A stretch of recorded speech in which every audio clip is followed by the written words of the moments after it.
Ilang taon ng problema, ngunit bakit parang wala pa ring solusyon? Sa bawat araw na lumilipas, hangad pa rin ang pagbabago sa bansang Pilipinas. Pagbabago para sa ikauunlad ng lahat. Pantay na karapatan sa bawat Pilipino. Yan ang sigaw ng ahon mahirap na aming partido.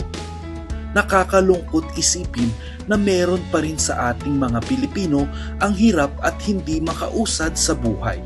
Ngunit nandito ang ahon mahirap kasama ng ating first nominee na si Wilbert Tolentino upang maging boses para sa lahat ng sektor upang lahat ay mabigyan ng pantay na pagtrato at oportunidad.